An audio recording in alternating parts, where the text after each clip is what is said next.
Capítulo 13. Homens que pensam ser Deus. Ao longo dos séculos, o inimigo de Deus tem trabalhado de modo insistente para levar as pessoas a adorar coisas em lugar do Criador e a exaltar pessoas acima de Deus. Ele espera dessa maneira nos afastar da verdadeira adoração e de uma vida de obediência pela fé para nos levar a uma atitude de rebelião e descrença. Uma das estratégias de maior sucesso desse inimigo tem sido atrair as pessoas para uma grande variedade de sistemas falsos de adoração. Naturalmente, isso não é de hoje. Já na época dos apóstolos, o culto ao imperador envolvia adorar o governante romano, honrando-o como se fosse um deus. De fato, foi por isso que o apóstolo João acabou em Patmos. Ele foi enviado para lá pelo imperador Domiciano, que achava que era dever de todos adorá-lo como Deus. Mas João insistia em adorar o Deus do céu. Domiciano chegou a iniciar seus proclamas e decretos com as palavras: Nosso Senhor e Deus diz. Entre os muitos templos em Éfeso, um deles era dedicado ao culto de Domiciano. Construída em frente ao templo, sua estátua tinha quase 7 metros de altura. O apóstolo Paulo esteve em Éfeso antes da época de Domiciano, mas deve ter tomado conhecimento da idolatria ao imperador.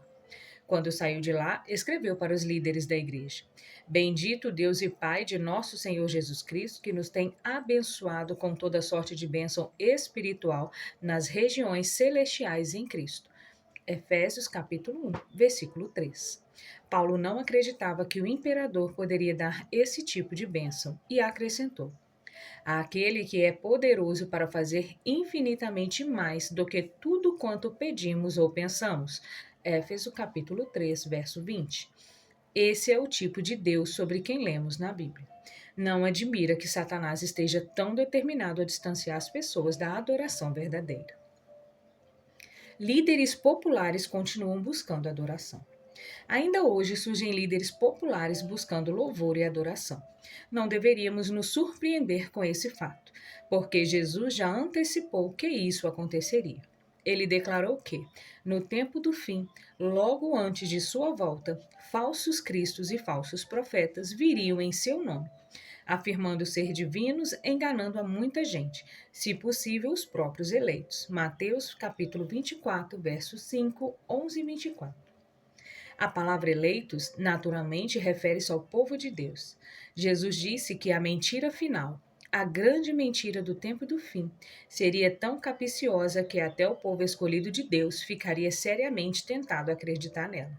E todos os que não estão entre os eleitos serão enganados.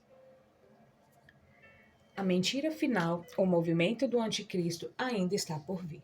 Mas não precisamos olhar muito longe para ver pessoas enganadas. Nos anos de 1970, mais de 900 pessoas acompanharam Jim Jones até a selva das Guianas, onde foi estabelecido o acampamento John Stone carismático. Ele tinha absoluto controle sobre a mente desses seguidores. Disse-lhes que o refrigerante que estava para beber tinha cianeto e que eles iam morrer. A pergunta é inevitável: como pode alguém ter total controle sobre tantas pessoas? Eu escutei as gravações do discurso de Jim Jones. Ele disse: Existe muito de Deus em mim. Ao olharem para mim, não sou eu quem estão vendo, pois vocês estão vendo a Deus. Seus seguidores aceitaram essas palavras como a própria voz de Deus e o seguiram até a morte. Não muito tempo depois de tragédia de John Stone, veio David Koresh, do ramo daviniano em Waco, Texas. Entrevistei um rapaz que estava no pequeno conjunto residencial com Koresh apenas 2 semanas antes do incêndio que matou a todos. Koresh disse: Eu sou o Cordeiro de Deus. Ele os convenceu de que era um Messias moderno. Como Domiciano e Jim Jones, David Koresh estava se colocando no lugar de Deus. Outro líder de seita foi Marshall Applewhite, de Rancho Santa Fé, Califórnia. Ele disse: Eu estou em um nível evolutivo superior ao da humanidade. Tenho as qualidades de Deus, e convenceu todo o grupo de seguidores a se matar. Outros recentes líderes de seitas vieram em seguida: Shoko Asahara, do Japão, Joseph Kitwini e Credonia Marroide, de Uganda. Todos eles eram figuras messiânicas. Mais recentemente, houve uma seita russa liderada por Piotr Ksevot, que foi para um esconderijo esperar o dia do juízo.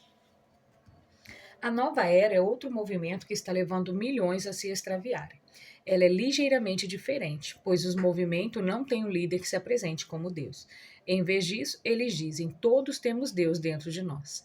Muita gente gosta de ouvir isso. Se somos deuses, não há necessidade de nos arrependermos e crer, nem de pedir ajuda a Deus em virtude de nossa natureza pecaminosa.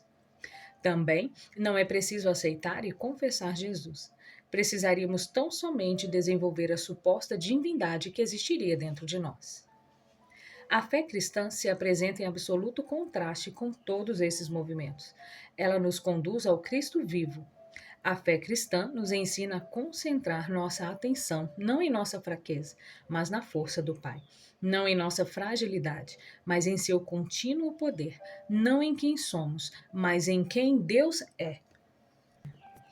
Por que tanto se deixam enganar? Em sua maioria, esses líderes e seus seguidores ainda nos parecem estranhos. Não conseguimos entender por que as pessoas podem dedicar tão cega devoção a um mero ser humano. Como tantas pessoas se deixam enganar? Nos Estados Unidos e no Canadá, estima-se que entre 5 e 7 milhões de pessoas estejam envolvidas com movimentos dirigidos por líderes religiosos controversos. Em outros lugares, a porcentagem é ainda mais alta e seus números continuam a crescer. Aqui apresento alguns pensamentos sobre a razão da popularidade desses movimentos religiosos comandados por líderes carismáticos. Esses líderes religiosos tornam-se populares e têm sucesso porque as pessoas estão em busca de ajuda espiritual em lugares errados. Milhões de pessoas cujo objetivo anteriormente pautava-se pela busca de riqueza descobriram que o materialismo não é a estrada para a felicidade. Isso não devia causar surpresa a ninguém, pois Jesus já disse: a vida de um homem não consiste na abundância dos bens que ele possui. Lucas capítulo 12, verso 15. Não há nada de errado com a riqueza, mas o que fazem dela o centro de sua vida e esperam que ela satisfaça aos profundos anseios pessoais podem ter sérias decepções. Por quê? Porque somos seres naturalmente espirituais. Assim fomos programados. Nenhuma coisa material e nenhuma quantidade de dinheiro poderá preencher esse vazio. Infelizmente, milhares de pessoas desapontadas por não preencher o doloroso vazio com materialismo estão se voltando para os movimentos religiosos enganadores. A segunda razão para a proliferação de falsos cristos e falsos profetas é que a igreja cristã tem falhado em seu chamado ao discipulado radical. Quando a igreja descarta ou minimiza a autoridade da Bíblia e não defende com firmeza os elevados padrões e valores estipulados pela palavra de Deus, ela se torna fraca e as pessoas vão buscar outra coisa. O coração anseia por um cristianismo autêntico e sincero. Quando a verdade bíblica fica comprometida e as pessoas fazem da Bíblia apenas um livro de valores morais, em vez de a palavra de Deus que governa nossa vida, isso causa confusão. Simplesmente as pessoas não sabem em quem acreditar.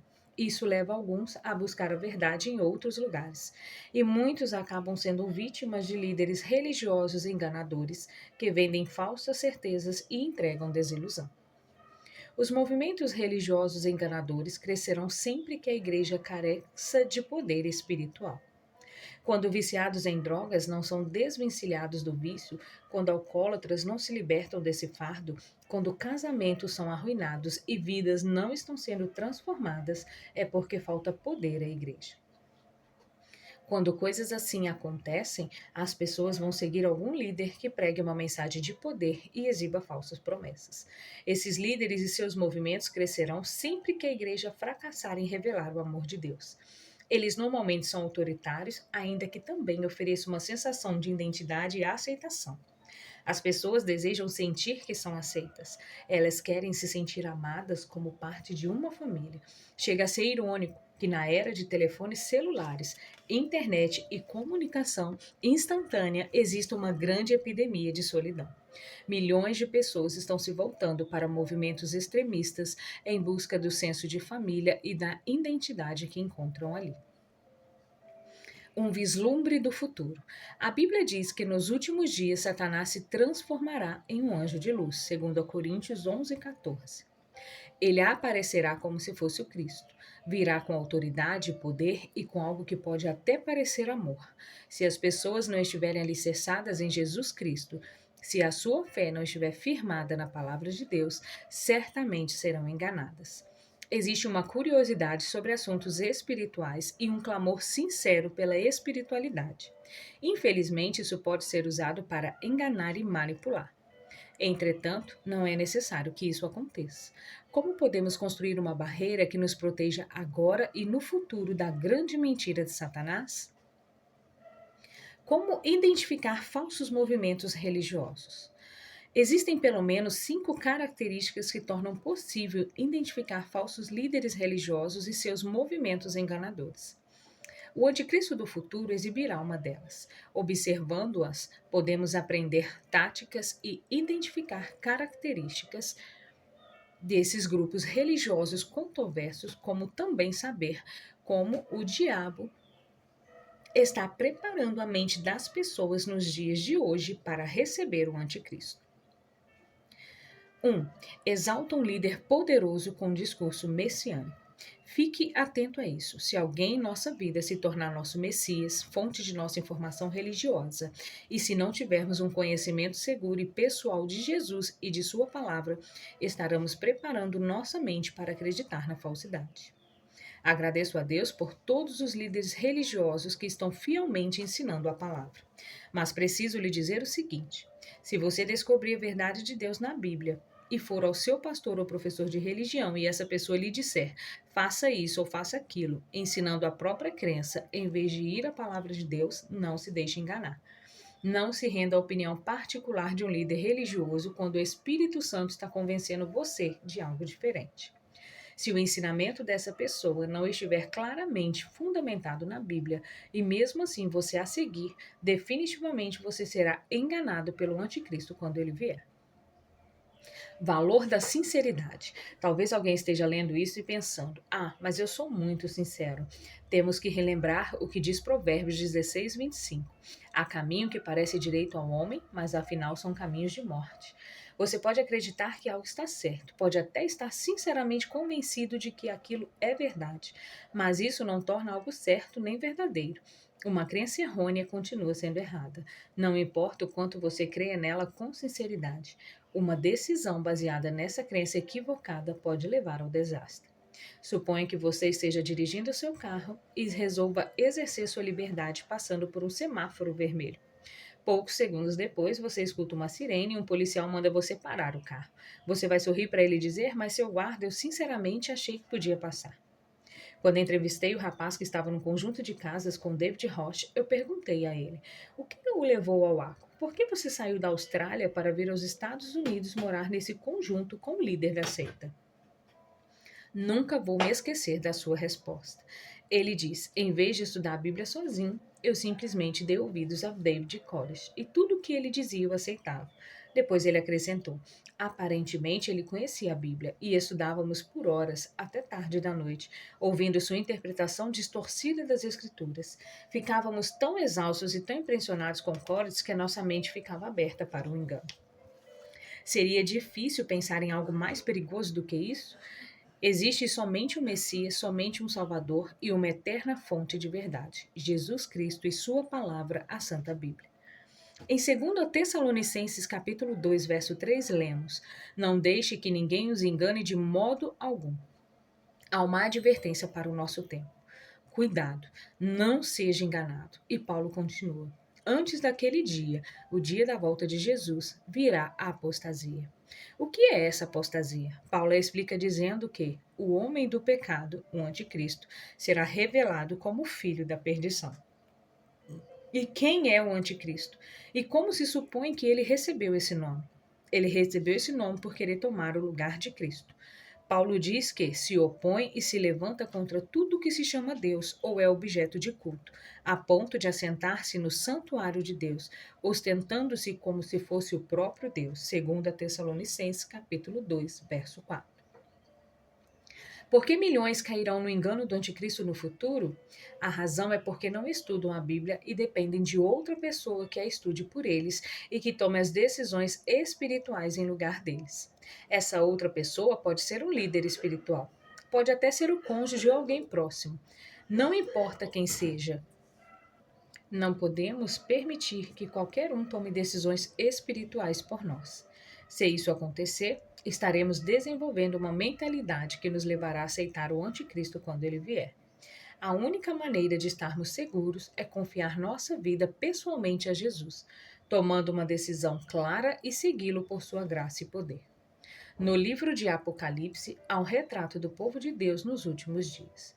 A descrição é o contrário do que acabamos de ler sobre o anticristo.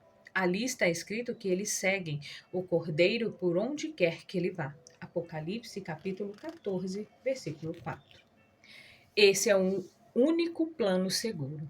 Precisamos seguir o Cordeiro. Quando o Espírito Santo convencer você a fazer o que a palavra de Deus ensina, não hesite. Em nome de Jesus, vá em frente. 2. Falsos movimentos religiosos substituem a palavra de Deus por ensinamentos humanos. O ensino dos falsos movimentos religiosos e de seus líderes não é totalmente sem sentido. Normalmente eles são sutis, pois apresentam uma mistura de verdade com erro. Se ensinassem apenas o erro, ninguém acreditaria neles, mas quando as pessoas veem que eles estão ensinando algumas coisas boas, pensam que o resto também deve ser verdade. Isso acontece quando as pessoas não estudam a Bíblia por si mesmas. Jesus orou por nós dizendo: santifica-os na verdade. A tua palavra é a verdade. João capítulo 17, verso 17. Meu objetivo é levar você a conhecer a fundo a palavra de Deus. Se nossa fé estiver firmada na revelação divina, ela não poderá ser abalada. É por isso que a Bíblia diz: tua palavra é a verdade. Como palestrante, tive um encontro dramático com o líder de uma seita. Eu estava pregando no Estádio Olímpico de Moscou e 18 mil pessoas estavam frequentando as reuniões. Cada vez que eu me levantava para pregar, várias mulheres, seguindo a tradição russa, levantavam-se do meio do público e traziam buquês de flores. Uma noite eu estava me inclinando para pegar as flores e entregá-las à minha esposa ou outra pessoa que estivesse por perto. Então, uma mulher estranhamente vestida desceu pelo corredor trazendo flores murchas. Naquele momento eu não sabia, mas ela era líder de uma seita que a chamava de Maria Davi Cristo. Ela tinha cerca de 22 mil seguidores na Rússia, a quem chamava de Cavaleiros Brancos. Quando me inclinei para aceitar suas flores murchas, ela tomou o microfone da minha mão e gritou: Este homem é o anticristo. Num movimento previamente planejado, os Cavaleiros Brancos, jovens entre 18 e 24 anos, correram para tomar de assalto a plataforma. Havia provavelmente 15 deles. Naquele momento, fiquei feliz de haver batizado muitos oficiais do exército russo e da KGB, os quais mostraram não ter esquecido suas habilidades. Houve um brando enfrentamento antes que os jovens fossem subjugados. Maria Davi Cristo alegava estar grávida de um filho de Cristo e que ele estava vivendo dentro dela. Afirmava que iria construir um reino utópico na terra com a autoridade do rei Davi para que a humanidade pudesse viver em paz e harmonia. É difícil imaginar como ela pôde levar alguém a acreditar naquilo. A Bíblia diz: Eis que vem com as nuvens e todo olho verá. Apocalipse 1, 7. Mas as pessoas que não estudam a Bíblia nem seguem seus ensinamentos serão facilmente enganadas. 3. Falsos líderes religiosos manipulam a mente. A fim de levar seus membros à submissão, falsos líderes religiosos usam táticas manipuladoras em vez de apelar à razão. A Bíblia diz: Escolhei hoje a quem servais. Josué 24:15. Na pura religião de Jesus Cristo há liberdade e luz. Por isso, fique atento. Se você cede à pressão social na escola, se você compromete seus valores cristãos a fim de ter popularidade, você está se preparando para estar ao lado do anticristo no fim do tempo. Não há nada errado em ser popular, mas existe algo muito mais importante: seguir a Jesus cada dia e obedecer à sua palavra. Seguir a Jesus significa que em algumas situações você deve sair da multidão e ser diferente. Se estamos cedendo à pressão social agora, certamente teremos dificuldades nos dias que virão. O princípio por trás do poder. Um dos símbolos da Bíblia para o anticristo é a besta, apresentada no livro do Apocalipse. Mais adiante vamos analisar esse símbolo. Agora veremos o princípio que ele representa. No livro do Apocalipse, lemos que o anticristo obrigou todos, pequenos e grandes, ricos e pobres, livres e escravos, a receberem certa marca na mão direita ou na testa. Apocalipse capítulo 13, verso 16. O que significa isso? A mão é um símbolo de fazer, a cabeça de pensar. Algumas pessoas serão enganadas pelo anticristo. Elas de fato acreditarão no que ele disser. Esses indivíduos recebem a marca na testa. Outros não caem em suas mentiras e não se deixam enganar. Mesmo assim, não estão dispostos a se levantar contra a pressão. Reconhecem a falsidade, mas cedem à pressão coercitiva. A profecia diz que ninguém pode comprar ou vender senão aquele que tem a marca. Esse falso sistema religioso, baseado em ensinamentos e tradições humanas em lugar da palavra de Deus, um dia restringirá a liberdade religiosa a fim de colocar todos em suas fileiras. Lembre-se disso, não importa o lugar em que se recebe a marca da besta, na testa ou na mão. O resultado final é o mesmo. Ambos grupos serão destruídos quando Jesus voltar. 4. Curas e milagres não legitimam falsos movimentos religiosos. Deus realiza milagre? Claro que sim. E o faz com frequência em resposta à oração fervorosa. Tiago capítulo 5, verso 16. Contudo, milagres não são prova de que qualquer religião seja verdadeira, pois o anticristo do futuro também fará milagres. Ele fará até fogo descer do céu.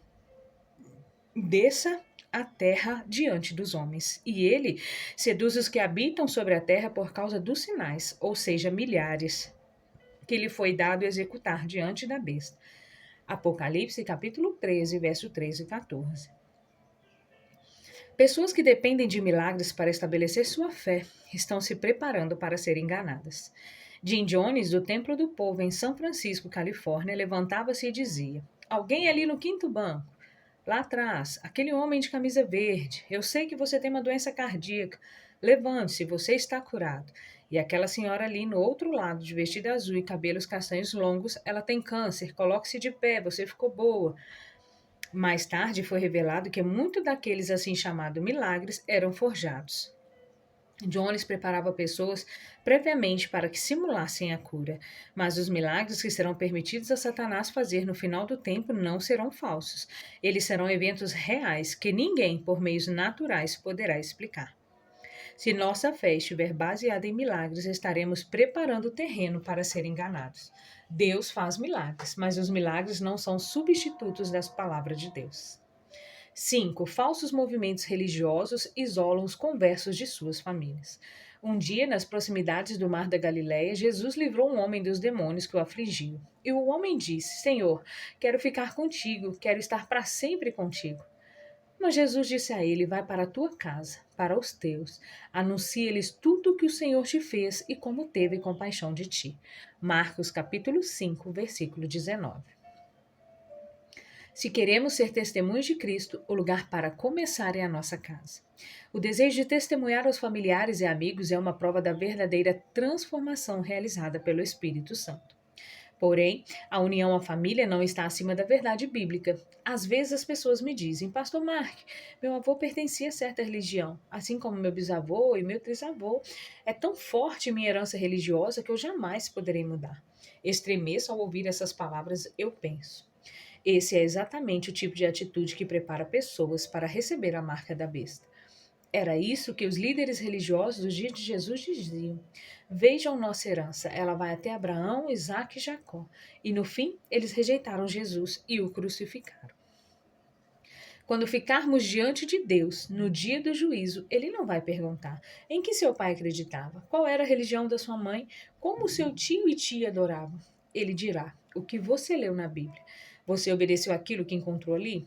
Lembre-se, cada um de nós dará contas de si mesmo a Deus. Romanos capítulo 14, verso 12. Em resumo, você fica vulnerável aos falsos movimentos religiosos quando olha para qualquer autoridade humana em vez de olhar para Jesus Cristo. Aceitas os ensinamentos e tradições no lugar da palavra de Deus. Fica fascinado por milagres espetaculares. Não consegue viver por suas convicções pessoais, sendo em vez disso moldado e formatado pelas tradições do passado ou pela religião em que foi criado. E mais que tudo, não consegue fazer o que Deus impressiona seu coração a fazer. Primeiro, o que é mais importante? O texto-chave da Bíblia para tudo isso é Mateus 6, 33. Buscai, pois, em primeiro lugar o seu reino e a sua justiça, e todas essas coisas vos serão acrescentadas. Você quer ganhar sua família para Jesus? É claro que sim. Então busque em primeiro lugar o reino de Deus. Você tem medo de perder seu emprego se tiver que tomar uma posição ao lado de Cristo e obedecer aos seus mandamentos? Busque em primeiro lugar o reino de Deus. Você não sabe como se relacionar com seus colegas de trabalho? Busque em primeiro lugar o reino de Deus. No primeiro século, os cristãos estavam sendo perseguidos na antiga cidade de Esmirna. As autoridades detiveram um ancião chamado Policarpo. Disseram-lhe que ele poderia salvar a própria vida se estivesse disposto a renunciar à fé e queimar incenso à imagem de César. O procônsul romano tentou persuadi-lo, dizendo: É só queimar o incenso, meu velho. Em alta voz, Policarpo declarou: Por 86 anos eu servi a Deus, e ele não me fez nenhum mal. Como poderia agora blasfemar contra o meu rei, aquele que me salvou? Ele foi amarrado a uma estaca e queimado naquele mesmo dia. Seu testemunho tocou o coração de homens e mulheres de sua época e tem ecoado ao longo dos séculos, chamando cada um de nós à fidelidade. A morte dos mártires foi a semente do evangelho plantada no solo de dezenas de milhares de corações, inspirados a ser leais a Cristo. Jesus está falando com você agora mesmo por meio da sua palavra. Você vai dedicar sua vida a mim? Você vai me seguir? O mundo de hoje está impregnado com o mal. Há todo tipo de engano em toda parte. As coisas se dirigem a um desfecho. Está chegando o dia em que pessoas de todos os lugares serão arrastadas pela grande mentira saída da boca do anticristo. Existe apenas um refúgio, tão somente um lugar onde há esperança, a palavra de Deus. Mais do que nunca precisamos estudá-la e obedecer. Precisamos ficar ao lado da verdade bíblica diante da oposição e do ridículo. Muito em breve, logo antes da volta de Jesus, o anticristo aparecerá e atrairá milhões de pessoas. São pessoas que estão comprometendo sua integridade ao viver com base em seus próprios princípios, negando as convicções de sua consciência e resistindo aos apelos do Espírito Santo em sua vida. Louvado seja Deus, o Senhor também terá seu povo fiel no tempo do fim. Ninguém precisa se perder. É por isso que a palavra de Deus nos manda uma clara mensagem de convite à obediência e ao compromisso.